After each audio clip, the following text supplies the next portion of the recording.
الحمد لله وحده والصلاة والسلام على من لا نبي بعده أما بعد فأعوذ بالله من الشيطان الرجيم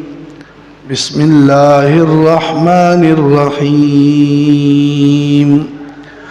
إنما يوفى الصابرون أجرهم بغير حساب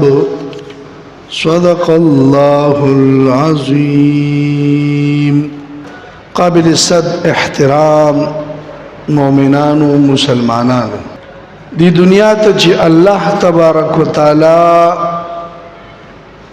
انسانان را لېږلي دي نو د دې انسانانو سره سره سناس امتحانات دا تړلي شوي دي. امتحانات دا په مؤمنانو باندې اکثر وي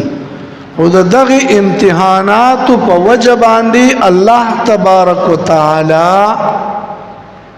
دغه انسان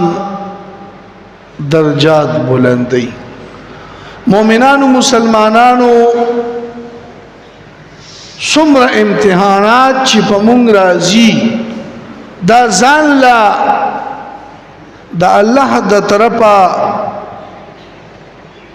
یو قسم لا نعمت هم دی د آخرت د درجاتو د بلندۍ په وجه. امتحانات دا د هر مسلمان رور سره تړلی شي او د امتحان نه بعد چې یو سړی صبر وکړي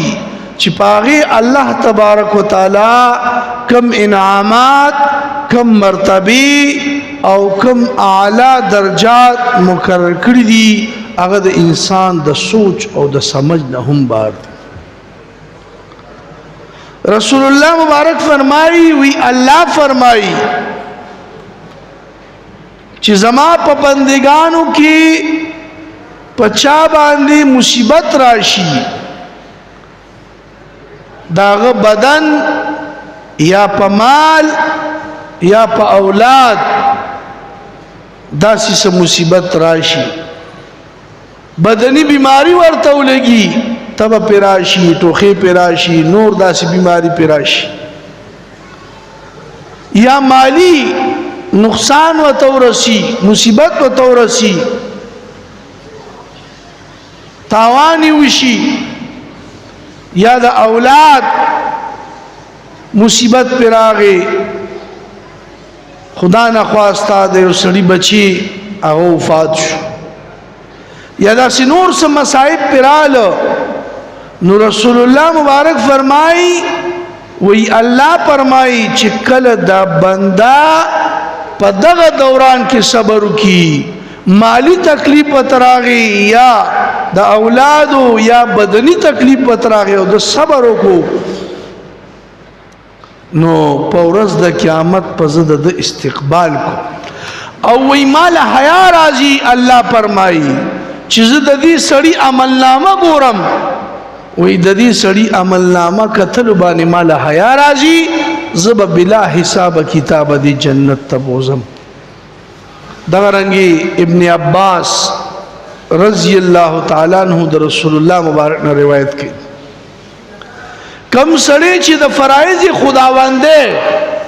دا اللہ دا فرائض و خیال ساتی پاغی بانی صبر کئی دا منز اوقات دا غی خیال ساتی منزون کئی دا منزون خیال ساتی دا اوقات و خیال ساتی یا د حج یا د غرنګ نور داس عبادات تی فرایض دی زکات تی وغیرہ وغیرہ د دې خیال ساتي او د کرنګي پدی باندې کلک مضبوط ولاړی. رسول الله مبارک فرمای چې 300 درجه الله پاک د دې سړي بلندي او کم سړي چې د الله تبارک وتعالى د ممنوعات نزان ساتي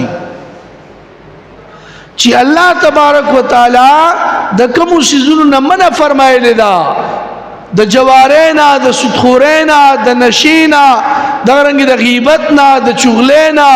د نور بد اعمالنا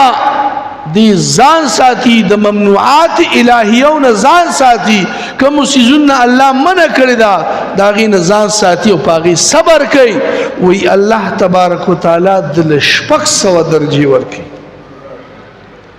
او کله چې او سړي باندې مصیبت راشي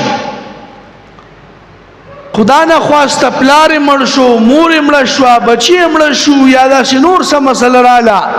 په د باندې مصیبت راغی که مالی وی که بدنی وی که د اولاد په اعتبار سره د باندې مصیبت راغی او د پاغي باندې صبر وکړو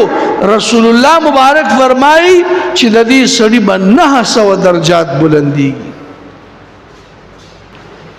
نو درې قسمه صبر دی په دریو وانو باندې الله پاک په یو باندې